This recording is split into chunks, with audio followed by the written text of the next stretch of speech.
It's day 19 out of 365 days on Project 100K, and this is our progress. Let's see. So time check, it's already 11:40. I think maybe 15 na, I don't know.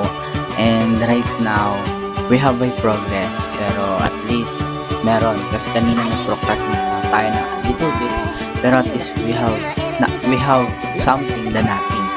It's better to have something than nothing, diba? So, kanina, habang nag-scroll down ako on Facebook Reels, may napanood akong video. So, that video is documented by a millionaire. Bumalik siya sa pagiging homeless para gusto niyang improve na kayang bumalik ang milyonaryo once naging pulubi siya to become a millionaire again. So, I get inspired. Kasi, the reason kahit mahaba siya, pinunod ko pa rin siya.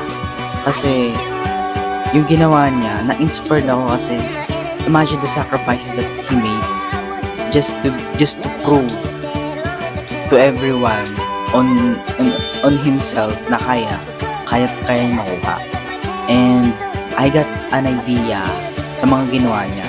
So I did that, Rina, na bago siya gawin niya, gumawa siya ng contract, gumawa siya ng rules, and especially nakakuha ako ng mga ideas ko ng mga ginawa niya. And hindi ko na siya sabihin, pero I think hindi ko rin siya magagamit kasi I have a business already. So, pangapat ay pwede ko yung mga nakuha kong ideas sa kanya, lesson, mga ginawa niya, pwede kong gawin.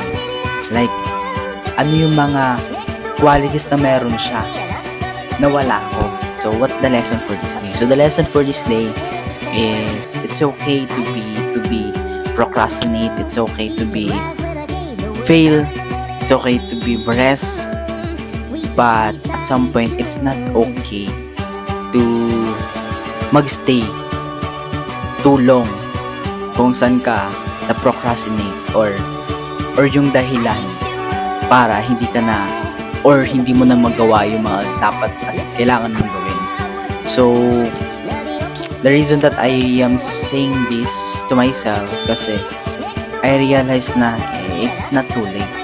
Kahit na fail ako kahapon, kahit na nag-procrastinate ako kahapon, it's not too late to get up, to get back.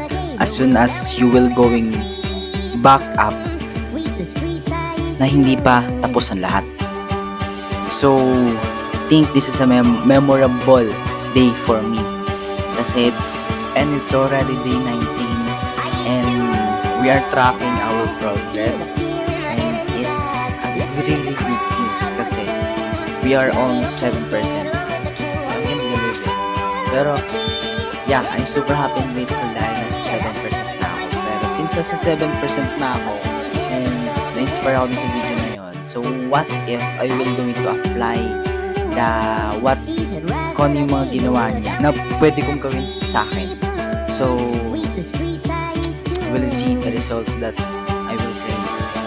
So anyways, if na-inspire ka sa akin, na-inspire ka sa lahat ng kabataan na nag-negosyo o ginagawa to, challenge na to, just try it. Kasi wala namang mawawala kung susubukan mo, diba?